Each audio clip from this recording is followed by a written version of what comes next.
నమస్తే, welcome to Aadan. నేను Bapayya. Cake ఇది చిన్న పిల్లల నుంచి పెద్దవాళ్ల వరకు ఇష్టపడని వారంటూ ఉండరు. సందర్భం చిన్నదైనా పెద్దదైనా కేక్ కట్ చేయాల్సిందే. పిల్లల ఆరోగ్యం దృష్ట్యా ఇంట్లో తయారు చేసిన వారు బయట ఆహారం తినడానికే మొగ్గు చూపుతారు. మరి ఈ కేకులను బేకరీ నిర్వాహకులు ఎలా తయారు చేస్తున్నారో, ఆ పరిసరాలు ఎలా ఉన్నాయో చూస్తే జీవితంలో కేక్ తినడానికి కూడా ఇష్టపడరు, కనీసం చూడడానికి కూడా ఇష్టపడరు. ఆరోగ్య శాఖ ఆధ్వర్యంలో టాస్క్ ఫోర్స్ అధికారులు శనివారం పలు ప్రాంతాల్లో చేసిన తనిఖీల్లో 2 ప్రముఖ బేకరీల్లో డొల్లతనం అంతా బయటపడింది.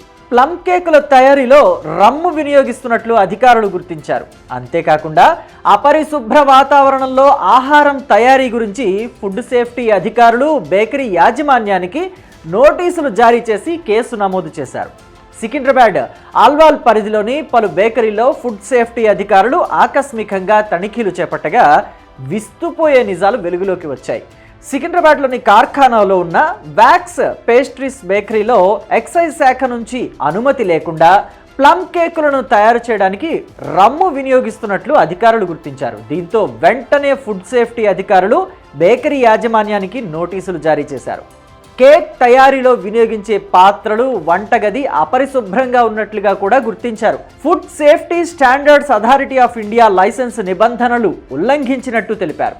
Chemicals, non veg food articles వంటి వస్తువులతో పాటు ఇతర సామాగ్రి అన్నీ ఒకే చోట ఉన్నాయని, అనేక ఆహార పదార్థాలను అపరిశుభ్రమైన ప్లాస్టిక్ డ్రమ్ముల్లో నిల్వ చేసినట్లు అధికారులు గుర్తించారు.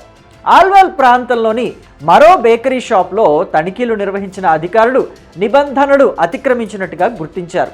కేకుల తయారీలో ఉపయోగించే పాత్రలు చాలా అపరిశుభ్రంగా ఉండటంపై ఆగ్రహం వ్యక్తం చేశారు.